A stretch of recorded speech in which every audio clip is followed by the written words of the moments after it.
Europe, after the devastation of World War II, left tens of millions with little hope and less opportunity. In this episode, we'll be discovering exactly what could cause so many to flee their decaying homes and where they went. We will trace the history of Europe's population from the end of World War II to the present modern era. Now you may wonder, where would one begin this search of epic proportions? Right here, in the room of K104. This is where the real experts are. This is where history happens. In fact, here we have our first expert.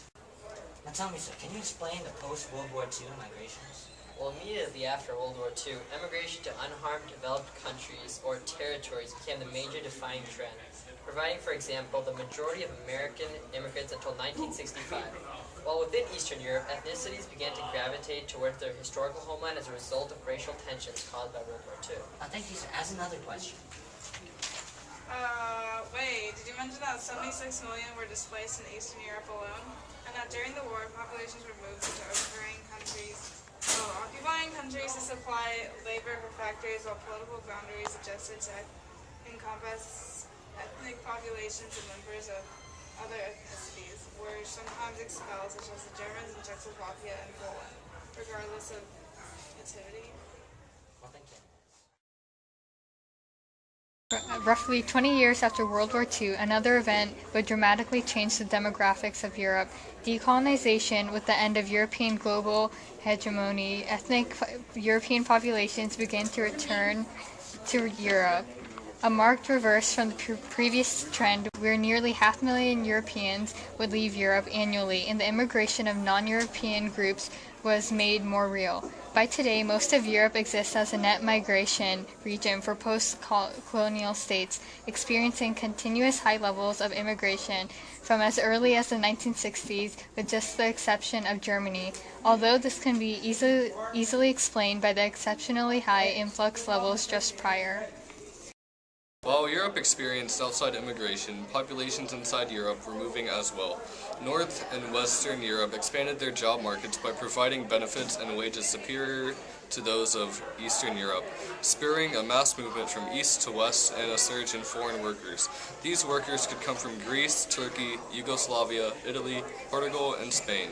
Actually, why don't we ask this native Spaniard here on his opinions? Hey, chica, ¿qué pasa? Would you mind answering some questions on guest workers for me? ¿Por qué no? What are your opinions on guest workers as a whole, sir?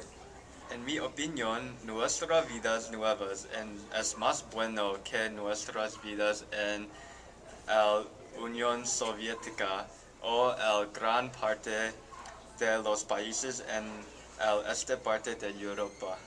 Los beneficios subsidiados los gobiernos de Europa Oeste están ofreciendo son muy atractivos a las personas que están saltando Europa Este.